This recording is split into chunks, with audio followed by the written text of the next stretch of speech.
witches and wizards of the world. This is the Hogwarts Chaplain coming to you from the Room of Requirement, broadcasting across the globe on the WWN, the Word and Wizard Network. My friends, I bring you a very brief broadcast of very good news. You'll remember last week we shared with you the story of the girls from Afghanistan and their robotics team. You'll remember that we shared with you our outrage on this network that these girls have been training for over a year to compete in an international robotics competition held in the United States of America. My friends, in the last few months, they were preparing for visa applications in Afghanistan to come to the United States for 1 week. They received a no from the United States Embassy in Kabul. Why? Because of the current Mughal president's travel ban. Twice these girls traveled 500 miles one way across Afghanistan to ask the embassy to allow them to come to the United States. And the reasons that they gave, my friends, the reasons that outraged us and people across the world, the reasons that they gave were these. They were in a school that had been built and defended in part by the United States.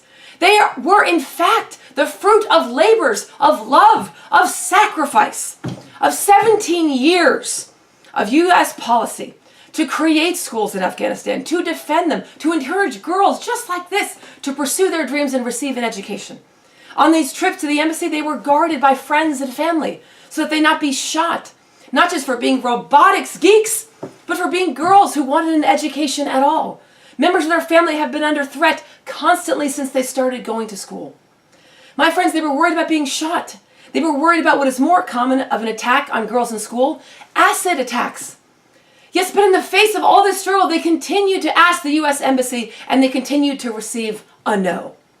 My friends, in the last week, enough people heard about the absurdity, the self-defeating reasons that the U.S. was giving because of the travel ban to not let these girls travel. Enough people were outraged and called members of Congress, called their senators, sent emails, went in person to the offices of members of Congress, and demanded that these girls be allowed to come to the U.S.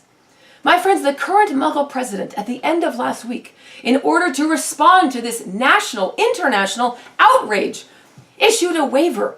And over this past weekend, these girls did in fact arrive in the United States of America. They are right now, as we speak, in the nation's capital, beginning the first day of the robotics competition. Word has it that they are very excited and hopeful. My friends, this is a wonderful turn of events, but it is a reminder that these are just a few girls from one country who were affected by the travel ban. For that matter, were affected by the current Mughal president's view of anyone outside the United States. My friends, it is a story, though, of activism, and activism working. Enough people calling, enough people writing, enough people advocating for others, for human and civil rights. But change can happen. It did. They are here. My friends, it is a reminder to us of the words of Albus Dumbledore that rang in the memory of Harry Potter when he remembered that Dumbledore said, "To fight and fight again and keep fighting, for only then can evil be kept at bay, though never quite eradicated." Yes, my friends, this was Dumbledore's view, that you had to keep fighting and fighting. Even if you personally could not defeat evil, even if evil could not be defeated by a whole generation, you must keep fighting. According to Dumbledore, you are defined by that which you fight for. My friends, keep fighting. It was a win for these girls. But the question for us now is, what is the next fight? We know that people relented. We know that these girls are now here in the United States, competing with their robot. But the question for us now is, what is the next battle?